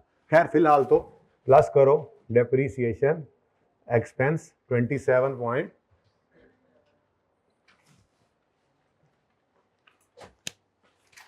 ओके। नेक्स्ट, लो जी, provision for gratuity made during the year, gratuity expense कितना है 15.5, इतनी सी बात ही काफी थी। ग्रेचुइटी एक्सपेंस ये है कितना 3.5। अब यहां से कैश निकलना है, एक्सपेंस को उल्टा देना है नॉन कैश कह के, और नीचे जैसे मैंने कहा 100% इंटरेस्ट जैसा ट्रीटमेंट है, तो पहले इंटरेस्ट का लेजर होने दो बैलेंस, मैं पहले इंटरेस्ट का लेजर बैलेंस करूंगा, दिखाऊंगा देखो interest expense add interest paid less, ऐसे ही gratuity expense add gratuity paid less. ठीक है, चाहिए। और क्या रह गया, बस ये डिविडेंड, तो 35% डिविडेंड की एंट्री करनी है और ओपनिंग पे ही लगना है, और ओपनिंग भी हमारे पास मौजूद है। ठीक है, कितना है 300, ये 396 पे कैसे आया है। ड्यूरिंग द ईयर को शेयर्स इशू हो गए होंगे जी, हमें इससे क्या, बात समझिए, ड्यूरिंग द ईयर को शेयर्स इशू हुए हैं तो हमें उससे कोई लेना देना नहीं होना चाहिए। ठीक है, सही है ना, क्योंकि हमारे पास कोई क्लियर इंफॉर्मेशन नहीं है। डिविडेंड तो शुरू में ही हुआ है, 15 जनवरी को डिविडेंड, पिछले साल भी यानी हमारे साल 15 जनवरी को हो गया होना है, 15 जनवरी 15 में, तो 31 दिसंबर 15 तक तो ये बहुत देर हो गई है। तो दौरान साल, हालांकि हर सवाल में आपको अब बताता है, आपका ICAF के जो रिसेंट सवाल किए हैं वो क्लियरली बताता है मई में राइट इशू हुआ था, जनवरी में यह हुआ, मई में राइट इशू, पता लगे भैया यार शुरू में नहीं था जब डिविडेंड अनाउंस हुआ। बहरहाल अभी तो फिर क्या कर सकते हैं, अभी ऐसे ही है जैसे आपके सामने है, तो आपने 300 के ऊपर ही रेट लगाना है। बिल्कुल सेफ अजम्पशन है कि ड्यूरिंग द ईयर जो इशू हुए हैं तो पहले 5-6 दिन 10 दिन के अंदर जो डिविडेंड अनाउंस हो गया तो उसके बाद ही इशू हुए होंगे। तो 300 पे आपने ये रिटेन्ड, ये डिविडेंड 300 इंटू 35, 25 नहीं था पक्का, मुझे तो लग रहा है 25 है। 25 क्या था तो सही कुछ, अच्छा 300 इंटू 35, नहीं मुझे नहीं तसल्ली आ रही, 10 सही है, 10 रिटेन्ड अर्निंग्स डेबिट और डिविडेंड पेएबल, ये आता है क्रेडिट साइड पे। दोस्तानों मुशीरानों तुम हंस लो बस इस बात पे, 2 बजे तुम उठ के आ रहे हो, जो हमने कर छोड़ा है ना पहले हाफ में, ओए होए अभी तो कुछ भी नहीं कर रहे हैं उसके मुकाबले में, तुम थक गए हैं, गप्पे ज्यादा लगा रहे हैं, काम कम कर रहे हैं। सुबह तो हम एक दूसरे से बात ही नहीं कर रहे थे, काम काम और बस काम, कायदे आज़म ने जो फरमाया था ना वो फरमान था सुबह बस। अच्छा जी, सवाल खत्म हो गया जी।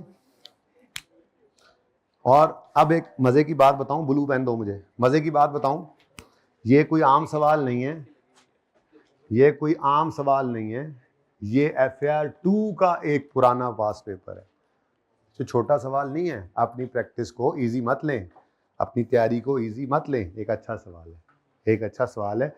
सिर्फ ये इसलिए सेलेक्ट हुआ है कि इस सवाल को ही आप दोनों तरीकों से कर सकते हैं, क्योंकि हर सवाल इनडायरेक्ट से नहीं हो सकता, हर सवाल डायरेक्ट से हो सकता है। इनडायरेक्ट में आपको डिटेल चाहिए होती है। ऐसा ही है।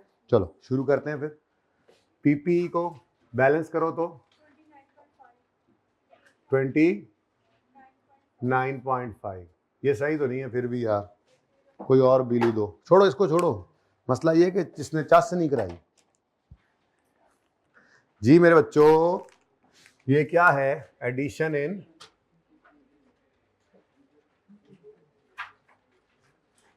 Working number 2। जल्दी कर लो, ऐसे तो घर पे भी हो सकता है ये काम, लेकिन चलो। 29.5 आउटफ्लो। CWIP एडिशन ही है, ये भी एडिशन है ना, कैश। तो addition in CWIP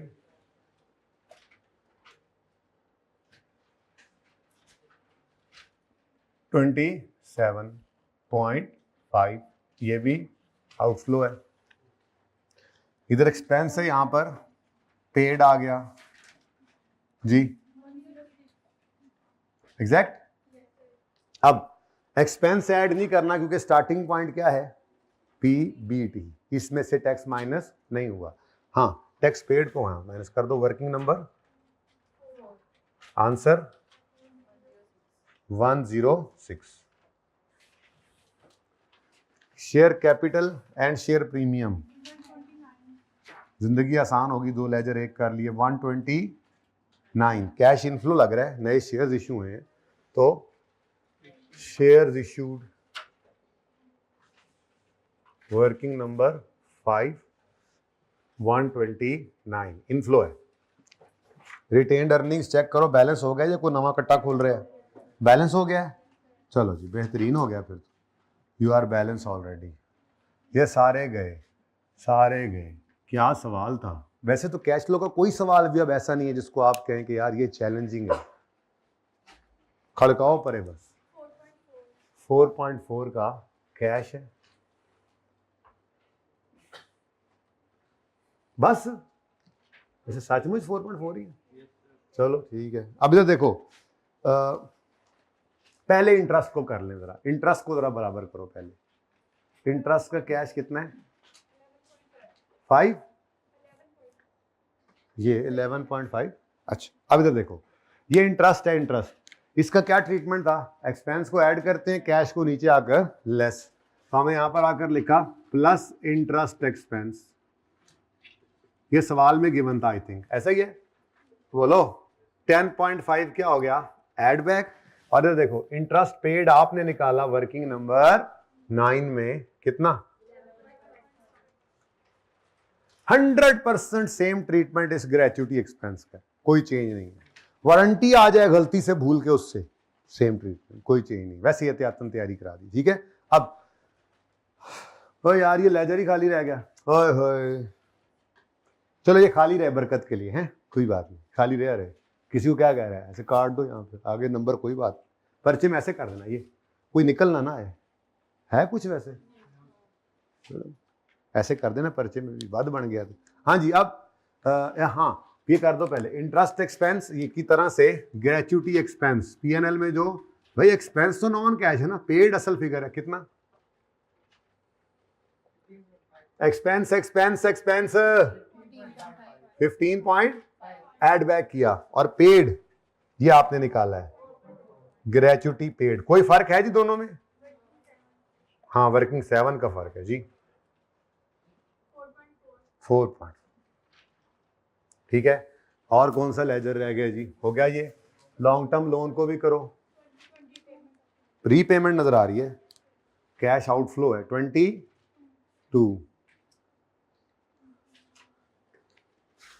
long term loan repaid, working number 8, 22। Next, interest expense हो गया। Dividend payable 10। जब तक खुद कह 103 जब तक खुद कह ना दे, लाइक डॉल्फिन वाला सवाल, उसमें शायद उसने कुछ चेंज कराया था, शायद कुछ ऐसा बोला था कि ऐसा काम करो जिससे बार वो देखते हैं मैंने आपको क्या पढ़ाया हुआ है, क्या ऑप्शन है। आप इंटरेस्ट, ये अब थ्योरी पढ़ेंगे ना, जो आप कह रहे थे जो पॉइंट है डिविडेंड और टैक्स वाला, किसी ने पूछा था, पॉइंट है पढ़ना है अभी हमने। ऑप्शन है डिविडेंड और इंटरेस्ट के केस में, ऑप्शन है चाहो तो दोनों को इधर शो करो, फाइनेंसिंग एक्टिविटी है क्योंकि इन्हीं लोगों को इंटरेस्ट देते हो, चाहो तो दोनों को इधर शो करो। लेकिन जो IAS 7 दोनों में से जो करोगे पूरे नंबर मिलेंगे बड़े सवाल के अंदर, कोई मदर का रेड आपका एक नंबर नहीं काट सकता। दो सूरतों में बहरहाल स्टैंडर्ड ने अपनी एग्जांपल के अंदर इंटरेस्ट पेड इधर रखा, डिविडेंड पेड तो मैंने भी आपको यही करवा दिया। ICAP ने भी अपनी किताब के अंदर यही किया हुआ है, ठीक है। अब एक मसला सिर्फ हो सकता है MCQ के अंदर ऐसी चीज मसला डाल सकती है, इसलिए मैंने यही करवाया था क्योंकि MCQ में वो इसी तरतीब पे चलता है ICAP। अब MCQ में तो सारा सवाल ही ना, बड़े सवाल में तो दोनों जगह नजर आ गया तो अल्टरनेटिव है, नंबर मिल जाते हैं, इसलिए मैंने ये करवाया था। लेकिन एक जगह मसला आ सकता है, वो मसला कौन सा है, जब लेटेस्ट सवाल था तो डायरेक्ट मेथड का आई थिंक, लेकिन उस लेटेस्ट सवाल के अंदर उसने कुछ फरमाइश की थी हमसे। अब सवाल अल्लाह करे मुझे मिल जाए आज के दिन में, हाँ मुझे भी कुछ ऐसा ही याद आ रहा है लेकिन मुझे पहुंचने दो ना, मैं देखना चाहता हूँ अखा वेख्या होर होता है हैं? ये देखो जी, ये देखो, क्या देखो, हाँ इसमें तो नहीं लिखा हो, ये DL classifies dividend interest payment in a way to keep cash flow from operating activities, यानी इंटरेस्ट और डिविडेंड दोनों को कहां लेकर जाओ, कहां पर इंटरेस्ट और डिविडेंड रखेंगे तो ऑपरेटिंग कैश फ्लो ज्यादा आएंगे, जाहिर है इधर नहीं रखेंगे तो तभी ये ज्यादा आएंगे, कैश पेमेंट्स है ना, ठीक है। तो यहां पर फिर आप किसी ने इंटरेस्ट इधर रखा और डिविडेंड इधर रखा तो फिर उसका नंबर कटेगा, कह जो रहा हूं कि इधर रखो, वरना स्टैंडर्ड कहता है दोनों इधर रख लो या दोनों इधर रख लो, लेकिन स्टैंडर्ड ने अपनी एग्जांपल में इंटरेस्ट इधर रखा, डिविडेंड इधर रखा। ICAP ने भी अपनी किताब में यही कहा कि हम भी इसी को फॉलो कर लेते होते हैं, लेकिन मजबूरी कोई नहीं है, बच्चा बड़े सवाल में जिधर मर्जी रख दे, अनलेस के सवाल स्पेसिफिकली कह दे, फिर तो सवाल की माननी पड़ती है, ठीक है। ओके नेक्स्ट, हाँ तो 103 वर्किंग नंबर 10 103.4 बड़ा डिविडेंड देता है जिस बात, ये हो गया और कहानी खत्म। अब टोटल करें 52, लग रहा हूं बराबर हो जाए, हाँ 46 पॉइंट पॉजिटिव 9 में प्लस किया 3 12। भाई तस्वीर जरा दूर करके इनको बना दें। तो बच्चों इसके साथ ही लिख लो, ये टर्म टेस्ट का क्वेश्चन नंबर कौन सा है पता नहीं, चलो छोड़ो, बस ये क्वेश्चन है, ठीक है क्वेश्चन है, मैंने वैसे रिवीजन प्लान में लिखा हुआ आई थिंक क्वेश्चन 5 था जी। अभी आपने कहा ना इंटरेस्ट की पेमेंट फिर हम अभी हमने कहा है कि ऑपरेटिंग एक्सपेंसेस हमने ज़्यादा रखना है, एक्सपेंस इंटरेस्ट की पेमेंट्स भी जो है वो हम फाइनेंसिंग में करेंगे, मतलब वो कह रहा है वहां रखो कि इसकी ज्यादा रहे, तो दूसरा ऑप्शन तो यही है ना, इधर रखेंगे, इधर रखेंगे तो फिर ये इंटरेस्ट पेड वाला इधर नहीं आएगा, जी जाहिर इधर आएगा, लेकिन ये इधर ही रहना है, इसको नहीं छेड़ना, ठीक है सही हो गया। कितनी देर की रिकॉर्डिंग हो गई है भाई? 1 घंटा 15 मिनट। ओके मैं अपने बच्चों को फ्रेश रखना चाहता हूं, यहां पर इस पार्ट को क्लोज करें, 15 मिनट की ब्रेक करेंगे, फिर 1 घंटा 15 मिनट का आखिरी ट्रेंच, ठीक है।